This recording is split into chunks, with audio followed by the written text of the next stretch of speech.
அத்தியாயம் 49. திடீரென அறைக்குள் ஏதோ ஒரு அசைவை உணர்ந்த சமரன் கட்டிலில் படுத்திருந்த பெண்ணை பார்த்தான். ஆனால் அவளிடம் எந்த அசைவும் இல்லை. அப்போது அவனுடைய பார்வை ஆதிசன் பக்கம் திரும்பியது. அதுவரை இறந்து கிடந்த ஆதிசனின் சடலம் திடீரென எழுந்து நடக்க ஆரம்பித்தது. குருவே, குருவே, இது என்ன அதிசயம்? இறந்து போனவ எப்படி மறுபடியும் உயிரோடு எந்திரிச்சு நடக்கிறான் என்று மெல்லிய குரலில் பதட்டத்தோடு கேட்டான். இவ்வளவு ஆபத்தான தாக்குதலை ஆதிசன் எப்படி தாங்கினான் என்பது சமரனுக்கு புரியவே இல்லை. அவன் ஆச்சரியத்தோடு ஆதிசனை கவனித்துக் கொண்டிருந்தான். ஆதிசன் தனது மார்பை பார்த்து கொண்டே, நல்ல வேளை தப்பிச்சிட்டேன். குருஜி கொடுத்த மருந்தை மட்டும் சாப்பிடாம இருந்திருந்தா இந்நேரத்துக்கு நான் உயிரோடவே இருந்திருக்க மாட்டேன். இன்னையோட என் கதையே முடிஞ்சிருக்கும் என்று முணுமுணுத்துக் கொண்டே மிகவும் சிரமப்பட்டு எழுந்து அருகில் இருக்கும் ஒரு மேசையை நோக்கி நகர்ந்தான். மேசையில் ஒரு சிறிய குப்பி இருந்தது. அதை மெதுவாக திறந்து அதற்குள் இருந்த மருந்தை காயங்களின் மீது தெளித்தான். அதன் பிறகு பையிலிருந்து ஒரு மாத்திரையை எடுத்து விழுங்கினான். அவன் அந்த மாத்திரையை விழுங்கியவுடனே அவன் காயங்கள் சரியாக தொடங்கியது. இந்த காயங்கள் முழுசார எப்படியும் 6 மாசத்துக்கு மேலாகும். அது வரைக்கும் கிராமத்துக்கே திரும்பி போக வேண்டியதுதான். இந்த ஊர் பொண்ணுங்க யாருமே எனக்கு சரியா ஒத்துழைப்பு தரவே மாட்டேங்கிறாங்க. காலையில் எழுந்ததும் முதல் வேலையா தலைவர்கிட்ட சொல்லிட்டு கிராமத்துக்கு போயிடணும்பா. அங்க போய் இருந்துகிட்டு குருஜி எங்க அனுப்பி வைக்கணும். அவர் வந்தாதான் இங்க இருக்கிற நிலைமை சரியாகும் என்று முணங்கிக் கொண்டிருக்க, குருவே, அவன் என்ன உளறிட்டே இருக்கான்? உங்களுக்கு ஏதாவது புரியுதா? என் காதுல ஒரு மண்ணும் கேட்க மாட்டேங்குது என்று புலம்பினான் சமரன். இரு, அவன் என்ன பண்றான்னு கொஞ்சம் பொறுமையா பாரு சமரா என்றார் வருணமித்திரர். ஆதிசன் ஆக்ரோஷமான முகத்தோடு, ஏய் மேகராணி, நீ ரொம்ப அழகா இருக்கேன்னு உன் மேல ஆசைப்பட்டேன். ஆனா நீ என்ன ரொம்ப அவமானப்படுத்திட்ட. உன்னை நான் சும்மா விட மாட்டேன்டி என்று கர்ஜித்தான். அதை கேட்ட சமரனுக்கு கடும் கோபம் வந்து விட்டது. அடக்கழுத, இவ்வளோ நேரமா நீ மேகராணியை தான் திட்டிட்டு இருந்தியா என்று சொல்லிக் கொண்டே திரையை விலக்கிக் கொண்டு வெளியில் வந்தான். சமரனின் குரலை கேட்ட ஆதிசன் பயத்தில் நடுங்கினான். குரல் வந்த திசையை திரும்பி பார்த்தபோது அங்கே கருப்பு உடை அணிந்த நபர் நின்று கொண்டிருந்தார். முகம் தெளிவாக தெரியவில்லை. கைகளை குவித்து சக்திகளை வெளியே கொண்டு வந்தார் வருணமித்திரர். சமரனின் முஷ்டிகளில் வெள்ளை நிற வெளிச்சம் படர ஆரம்பித்தது. ஆதிசனின் முகத்தில் பீதியை பார்த்த சமரன், வாழ்த்துக்கள் மருத்துவரே, உங்களுக்கு ஒரு அருமையான பரிசு கிடைச்சிருக்கு. இலவசமா பயணச்சீட்டு ஜெயிச்சு நேரா நரகத்துக்கு போய் சந்தோஷமா இருக்க போறேன் என்று சொல்லிக்கொண்டே கையை அசைக்க வெள்ளை வெளிச்சம் அவன் கையிலிருந்து வெளிவந்து மின்னல் வேகத்தில் ஆதிசனை நோக்கி பாய்ந்தது. அந்த வெளிச்சம் பட்டவுடன் ஆதிசன் தீப்பற்றி எரிய ஆரம்பித்தான். கண்ணிமைக்கும் நேரத்தில் அவன் எரிந்து சாம்பலாகிவிட்டான். காற்றின் காரணமாக சாம்பல் அந்த அறை முழுவதும் சிதற ஆரம்பித்தது. கண்ணிமைக்கும் நேரத்தில் ஆதிசன் அடியோடு அழிந்து விட்டான். சமரன் மகிழ்ச்சியுடன் கைகளை தட்டினான். அதன் பிறகு அவனும் ஜன்னலுக்கு வெளியே குதித்து, குருவே, போகலாமா என்று கேட்க, வந்த வேலை முடிஞ்சாச்சு. இனி நம்ம இங்கிருந்து என்ன பண்ண போறோம்? அரண்மனைக்கு திரும்பலாம் என்றார் வருணமித்திரர். அவரது உத்தரவை தொடர்ந்து சமரன் எகிரி குதித்து அருகில் இருக்கும் ஒரு வீட்டின் கூரையை மிதித்து நின்றான். அப்போது அங்கே தனக்கெதிரில் மேகராணி நிற்பதை பார்த்து அதிர்ச்சி அடைந்தான். அவள் தங்க ஆடையில் தகதகவென ஜொலித்தாள். அவள் சமரனை பார்த்து, யார் நீ என்று கடுமையான குரலில் கேட்டாள். அப்போதுதான் அவள் தன்னை அடையாளம் கண்டுகொள்ளவில்லை என்பதை உணர்ந்த சமரன், என்ன உங்களுக்கு அடையாளம் தெரியலையா? நீங்க என்ன இதுக்கு முன்னாடி தாரகிய வம்சத்து ஆலோசனை மன்றத்துல பார்த்திருப்பீங்களே என்று நிதானமாக பதிலளித்தான்.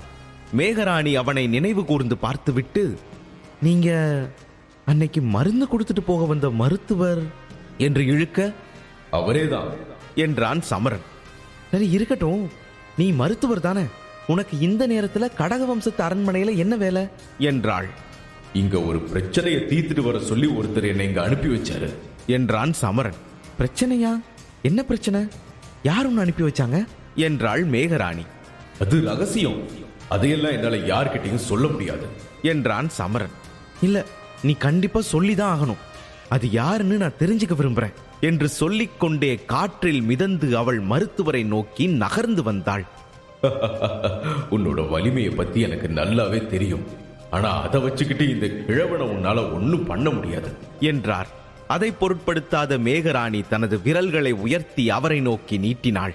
அதிலிருந்து தங்க நிற சக்தியை வெளிப்படுத்த தொடங்கினாள். அவள் பின்வாங்காததை கண்ட வருணமித்திரர், சரி, நான் உண்மையை சொல்லிடுறேன். அந்த குப்பை மருத்துவர் இன்னைக்கு சந்தையில யாரோ ஒரு பொண்ணை தப்பான பார்வை பார்த்தது மட்டும் இல்லாம அவகிட்ட தப்பு தப்பா பேசிட்டானா. அதனால அவனுக்கு சரியான பாடம் கத்துக் கொடுக்க சொல்லி ஒரு பையன் என்னை இங்க அனுப்பி வச்சான் என்றார். அவர் சொல்வதை கேட்டு அவள் தன் விரல்களை பார்த்து கண்ணிமைக்க சட்டென கையில் இருந்த சக்திகள் மறைய ஆரம்பித்தது. அவள் மெல்ல தரையில் இறங்கினாள். பிறகு மருத்துவரை பார்த்து சிரித்துக் கொண்டே, உனக்கும் சமரனுக்கும் ஏதோ ஒரு உறவு இருக்குதுன்னு எனக்கு முன்னாலேயே தெரியும். உண்மையை சொல்லணும்னா இதுக்கு முன்னால எனக்கு சந்தேகமா தான் இருந்துச்சு. ஆனா இன்னைக்கே அது உறுதியாயிடுச்சு. ரொம்ப நன்றி என்றாள். நன்றியா? நன்றி எதுக்கு என்றான் சமரன். நீங்க யாரு, உங்க பேர் என்ன, நீங்க எங்கிருந்து வந்தீங்கன்னு எனக்கு எதுவும் தெரியாது. ஆனா சமரன் தன்னோட சக்தியை திரும்ப பெற்றதுல உங்களுக்கு பெரிய பங்கு இருக்குன்னு எனக்கு நல்லா தெரியும். அதுக்காக தான் உங்களுக்கு நன்றி சொன்னேன் மருத்துவரே என்றாள். பிறகு மீண்டும் அவள் மருத்துவரை நெருங்கி வந்து, உண்மையாவே நீங்க சமரனுக்கு உதவி செய்றீங்கன்னு நான் நம்புறேன். ஒருவேளை உங்களால அவனுக்கு ஏதாவது தப்பு நடந்துச்சுன்னு எனக்கு தெரிய வந்தா அவ்வளோதான். அதுக்கப்புறம் நீங்க என்னை விட வயசுல பெரியவர், வலிமையானவர்லாம் பார்க்கவே மாட்டேன். நான் உங்களை நேரடியாவே தாக்க ஆரம்பிச்சிருவேன். அவனுக்காக நான் எந்த எல்லைக்கு வேணாலும் போவேன். புரிஞ்சுதா என்று கூறினாள். இவ எவ்வளவு நல்ல பெண், தைரியமான பெண்ணா இருக்கா பாத்தியா சமரா என்று வருணமித்திரர் சமரனிடம் கிசுகிசுத்தார். சமரன் யாருக்கிட்டையும் ஏமாந்துடக்கூடாதுங்கிறது தான் என்னோட ஒரே விருப்பம். ஏன்னா அவன் மனசு கறந்த பால் மாதிரி தூய்மையானது, கள்ளங்கபடம் இல்லாதது. வெளுத்ததெல்லாம் பாலுன்னு நினைக்கக்கூடிய வெள்ளந்தியான மனசு அவனுக்கு. அவன் எல்லாரையுமே சுலபமா நம்பிடுவான். சரி, எனக்கு நேரம் ஆயிடுச்சு, நான் கிளம்புறேன். நான் உங்ககிட்ட பேசுனது எதுவும் சமரனுக்கு தெரிய வேண்டாம், சொல்ல மாட்டீங்கன்னு நம்புறேன் என்று சொல்லிவிட்டு புறப்பட தயாரானாள். அதை பத்தி நீ கவலைப்படவே வேண்டாம் மேகராணி. அவன்கிட்ட நான் இதை பத்தி எதுவும் சொல்ல மாட்டேன். நீ கவலையே படாம போயிட்டு வா என்று உறுதியளித்தார். மேகராணியும் கைகளை கூப்பி நன்றி தெரிவித்தாள். அப்போது மருத்துவர் தனது பையில் இருந்த பச்சை நிற குப்பியை எடுத்து அவளிடம் நீட்டினார். நீ சிறப்பு நுட்பத்தை பயன்படுத்தி இருக்க, அதனால கண்டிப்பா இன்னும் கொஞ்ச நாளைக்கு உன்னோட உடம்பு ரொம்ப பலவீனமா தான் இருக்கும். அதுக்கு இந்த மருந்தை தொடர்ந்து சாப்பிட்டா சரியாயிடும். இதை நான் ஏன் சொல்றேன்னா, நீ இப்படி ஒரு பலவீனமான நிலையில இருக்கிறத என்னால பார்க்க முடியல. என்னை விட இன்னொருத்தரும் உன்னை இப்படி பார்க்க விருப்பப்பட மாட்டார்னு நினைக்கிறேன் என்று கிண்டலாக கூறி சிரித்தார். இதை கேட்ட மேகராணியின் முகம் வெட்கத்தால் சிவந்து விட்டது. அவள் தலையசைத்து அவரிடமிருந்து விடைபெற்றுக் கொண்டு வானத்தை நோக்கி பறந்து சென்று விட்டாள். அவள் சென்ற பிறகு சமரனும் மேகராணியை நினைத்து வெட்கத்தில் புன்னகைத்தான். மேகராணி அவனை எவ்வளவு அக்கறையோடு கவனித்துக் கொள்கிறாள் என்பதை உணர்ந்து மகிழ்ச்சியடைந்தான். அவள் சமரனுக்காக ஒரு சக்தி வாய்ந்த மருத்துவரிடம் போராடக்கூட தயாராக இருந்தாள். சமரா, சமரா, போதும் போதும், அரண்மனைக்கு போய் அப்புறமா அவளை பத்தி யோசிக்கலாம். இப்போ பறக்கலாமா என்றார் வருணமித்திரர். யார பத்தி? நான் யார பத்தியும் யோசிக்கலையே. உங்களுக்கு என்ன கிண்டல் பண்றதே வேலையா போச்சு. சரி சரி, நேரமாச்சுல்ல, வாங்க பறந்து போகலாம் என்று சமாளித்தான் சமரன். அது சரி. அலுத்துக் கொண்டு வருணமித்திரர் மீண்டும் வானில் பறக்கத் தொடங்கினார். சில நிமிடங்கள் பயணித்து மீண்டும் இருவரும் அரண்மனையை அடைந்தனர். உள்ளே நுழைந்தவுடன் மேகராணிக்கோ அல்லது வேறு யாருக்காவது தனது தாமதத்தை குறித்து ஏதேனும் சந்தேகம் இருக்கிறதா என்பதை சோதித்து பார்த்தனர். ஆனால் வழியில் எந்த இடையூறும் தென்படாததால் வேகமாக தன் அறையை நோக்கி நகர்ந்தான் சமரன். அவன் தனது அறையை அடைந்தவுடன் கதவை மூடிவிட்டு கருப்பு ஆடைகளை களையத் தொடங்கினான். உடைகளை மாற்றிக்கொண்டு மீண்டும் அதை சிவப்பு மோதிரத்திற்குள் ஒளித்து வைத்தான். அதன் பிறகு தன் மெத்தையின் மீது குதித்து படுத்துக் கொண்டான். ஜன்னலில் தெரிந்த நிலாவை ரசித்துக் கொண்டே உறங்க முயற்சித்தான். எவ்வளவு அழகான நிலவு, இதமான குளிர், இந்த உலகமே ரொம்ப அழகானதா இருக்கு என்று நினைத்துக் கொண்டே இன்பமான நினைவுகளோடு மெல்ல மெல்ல உறங்கத் தொடங்கினான். காலை பொழுது ரம்மியமாக விடிந்தது.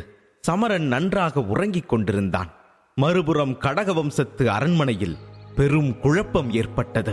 ஆதிசனை பற்றி அறிந்த அங்கசீலர் ஒரு பணிப்பெண்ணை அழைத்து விசாரித்தார். அவர் மிகவும் கோபமாக இருந்தார்.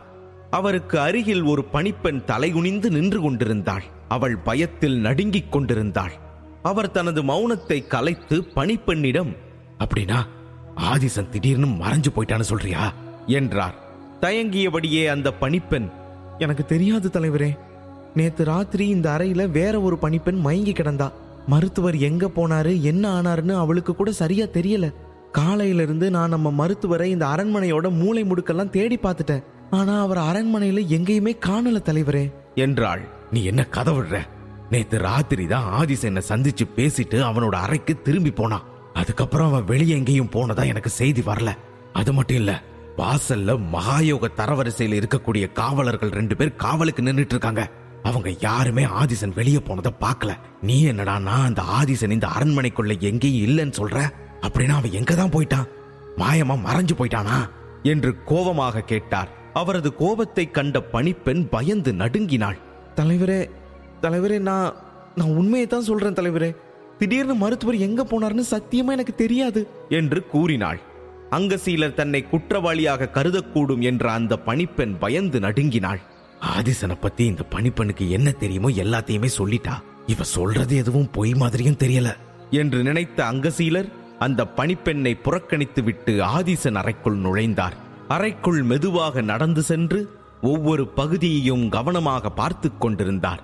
அப்போதுதான் ஜன்னல் கதவு உடைந்திருப்பதை கவனித்தார். ஆதிசன் மாயமானதை குறித்து ஏதாவது துப்பு கிடைக்கலாம் என்று கருதி அறைக்குள் நடந்து கொண்டிருந்தார் அங்கசீலர். அப்போது திடீரென அவர் நடப்பதை நிறுத்திக் கொண்டார். அந்த அறையின் ஒரு முனையில் சாம்பல் துகள்கள் கிடப்பதை கவனித்தார். அதை பார்த்தவுடன் கண்களை அகல விரித்தபடி அங்கசீலர் அதை நெருங்கினார். கீழே குனிந்து அந்த சாம்பலை உன்னிப்பாக கவனித்தார். அவரது இதய துடிப்பு அதிகரித்தது. அந்த சாம்பலை தன் விரலில் தொட்டு மூக்கின் அருகே கொண்டு வந்து வாசனையை முகர்ந்து பார்த்தார். அந்த வாசனையை உணர்ந்த அங்கசீலரின் முகத்தில் பயம் தொற்றிக்கொண்டது. பிறகு பதட்டத்துடன் எழுந்து அறையை சுற்றி நடக்க ஆரம்பித்தார். பணிப்பெண்ணும் அவருடைய பதட்டத்தைக் கண்டு அதிர்ந்து விட்டாள். அதன் பிறகு அங்கசீலர் தனக்குள் முணுமுணுத்துக் கொண்டார். இல்ல இல்ல, இப்படி நடக்க வாய்ப்பே இல்ல. எப்படி ஒருத்தன் யாருக்குமே தெரியாம அரண்மனைக்குள்ள வந்து என்னோட விருந்தாளிய கொன்னு அவனை எரிச்சு சாம்பலாக்கி இருக்க முடியும்? அது எப்படி யாருக்குமே தெரியாம உள்ள வர முடியும் என்று யோசித்தார். அவருக்கு நெற்றியில் வியர்த்து கொட்டியது. தனது கைக்குட்டையால் நெற்றியை துடைத்துக் கொண்டே ஆழமாக யோசித்தார் அங்கசீலர். மறுபுறம் தாரகிய வம்சத்து அரண்மனையில் சமரன் தனது படுக்கையில் நன்றாக அயர்ந்து உறங்கிக் கொண்டிருந்தான். ஜன்னல் வழியே வந்த சூரிய வெளிச்சம் அவன் கண்களை வருடி அவனை எழுப்ப முயற்சித்தது. கண்களை மெல்ல தேய்த்துக் கொண்டே தூக்கத்திலிருந்து எழுந்தான் சமரன். அவன் மெல்ல கண் விழித்து பார்த்தான். ரம்மியமான காலை நேரம். விடிந்து சில மணி நேரம் ஆகிவிட்டதை உணர்ந்தான். படுக்கையிலிருந்து எழுந்து அவன் முகத்தில் தண்ணீரை தெளித்து தூக்கத்திலிருந்து விடுபட முயற்சித்தான். பொழுது விடிஞ்சு ரொம்ப நேரம் ஆச்சு. இன்னும் என்னால எழுந்திருக்கவே முடியல. இன்னைக்கு ஒரு நாளைக்கு எனக்காக சூரியன் கொஞ்சம் தாமதமா விடிஞ்சாதான் என்னவா என்று புலம்பிக் கொண்டே இன்னும் கொஞ்சம் தண்ணீரை முகத்தில் அரைந்து தூக்கத்திலிருந்து விடுபட முயற்சித்தான். அதன் பிறகு முகத்தை துடைத்துக் கொண்டிருக்கும் போது யாரோ கதவை தட்டும் சத்தம் கேட்டது. சத்தத்தை தொடர்ந்து ஒரு பெண்ணின் குரலும் கேட்டது. தமரா, விடிஞ்சு ரொம்ப நேரம் ஆச்சு, இன்னும் நீ தூங்கிட்டு தான் இருக்கியா என்றது அந்த குரல். அது மேகராணியின் குரல்தான் என்பதை உடனே அடையாளம் கண்டு கொண்ட சமரன் தூக்கத்திலிருந்து சட்டென விடுபட்டான். அவன் முகத்தில் ஏதோ ஒரு உற்சாகம் தோன்றியது. தலையை சீவிக்கொண்டு கண்ணாடியில் ஒருமுறை தன் முகத்தை பார்த்துவிட்டு கதவை திறந்தான். பச்சை நிற உடையில் தனக்கு முன்னால் நின்று சிரித்துக் கொண்டிருந்தாள் மேகராணி. காலையிலேயே அவள் முகத்தை பார்த்த சமரன் மிகவும் மகிழ்ச்சி அடைந்தான். நான் எழுந்து ரொம்ப நேரம் ஆயிடுச்சு. அது சரி, இவ்ளோ காலையில என்னோட அறைக்கு வந்திருக்கியே, என்ன காரணம்? நீ காரணம் இல்லாம என்ன பார்க்க வர மாட்டியே என்றான் சமரன். அது எனக்கு கொஞ்சம் உடம்பு சரியில்லை சமரா என்று தொய்வான குரலில் கூறினாள் மேகராணி. சமரன் சட்டென மேகராணியின் கைகளை பிடித்துக் கொண்டு, ஏன் என்னாச்சு மேகா, உன் உடம்புக்கு என்ன என்று அக்கறையோடு கேட்டான். அவளது முகம் வெட்கத்தால் சிவக்க ஆரம்பித்தது. அப்போதுதான் திடீரென சமரனுக்கு ஞாபகம் வந்தது. நேத்து ராத்திரி இவ சிறப்பு நுட்பத்தை பயன்படுத்தினதோட விளைவுதான் இது. எனக்காக சண்டை போட போய் தான் இவளுக்கு இப்படி ஒரு நிலைமை என்று நினைத்துக் கொண்டிருக்க மேகராணி சமரனிடம் வெட்கத்துடன், சமரா, என் கை என்று தயங்கியபடி கூறினாள். அப்போதுதான் சமரன் மேகராணியின் கையை பிடித்துக் கொண்டிருப்பதை உணர்ந்து சட்டென அவள் கையை விடுவித்து விட்டான். இருவரும் ஒருவரை ஒருவர் பார்த்து கொள்ளவே தயங்கினர். சூழ்நிலையை திசை திருப்பும் விதமாக சமரன் அவளிடம், உனக்கு ஏன் திடீர்னு இப்படி ஆச்சு மேகா? நேத்து வரைக்கும் நீ நல்லா தானே இருந்த, இன்னைக்கு ஏன் திடீர்னு இந்த அளவுக்கு பலவீனமாயிட்ட என்றான். மேகராணி சற்று பதட்டமடைந்தாள். அவள் அங்கும் இங்கும் பார்த்துவிட்டு முகத்தில் புன்னகையுடன், அது நான் நேத்து ஒரு சிறப்பு நுட்பம் ஒன்று பயிற்சி பண்ணி பார்த்தேன். ஆனா அந்த நுட்பத்தை பயிற்சி பண்ண அதிகமான சக்தி தேவைப்படும்னு நான் எதிர்பார்க்கவே இல்லை. அதனாலதான் நான் ரொம்ப பலவீனமாயிட்டேன். ஆனா இதெல்லாம் இன்னும் கொஞ்ச நாள் தான். அதுக்கப்புறம் நான் மறுபடியும் பழைய மாதிரி ஆயிடுவேன் கவலைப்படாத சமரா என்றாள். சமரன் தலையசைத்து அவளுடன் காலை உணவை சாப்பிட சென்றான். காலை உணவுக்குப் பிறகு அவன் அங்கிருந்து வெளியேறி ரகசியமாக மாறுவேடத்தில் வெளியில் புறப்பட்டான். அவன் பாஞ்சால நகரத்தில் அங்கும் இங்குமாக அலைந்து திரிந்தான். வருகிறவர்கள் போகிறவர்களை வழிமறித்து பேச்சு கொடுத்தான். கடக வம்சத்தை பற்றி யாருக்காவது ஏதாவது தகவல் தெரியுமா என்று விசாரித்துக் கொண்டிருந்தான். ஏனென்றால் ஆதிசன் காணாமல் போனது பரபரப்பான செய்தி என்பதால் இந்த செய்தி மக்கள் காதுகளை இந்நேரம் எட்டியிருக்க வேண்டும் என்று அவன் எதிர்பார்த்தான். ஆனால் அவன் நினைத்ததற்கு மாறாக யாருக்கும் ஆதிசனின் மறைவை பற்றிய எந்த தகவலும் தெரியவில்லை. அதைக் கண்டு அவன் மிகவும் வியப்படைந்தான். இது எப்படி சாத்தியம்? ராத்திரியோட ராத்திரியா ஆதிசன் திடீர்னு காணாம போயிட்டான்.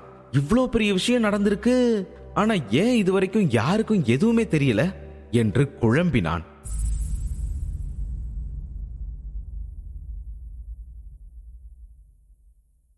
சமரன் மாவீரனாகும் தருணத்தை தெரிந்து கொள்ள உடனே போகடஃபம் டவுன்லோட் செய்து இலவசமாக கேளுங்க. போர் கண்ட சிங்கம் லிங்க் டிஸ்கிரிப்ஷனில் கொடுக்கப்பட்டுள்ளது.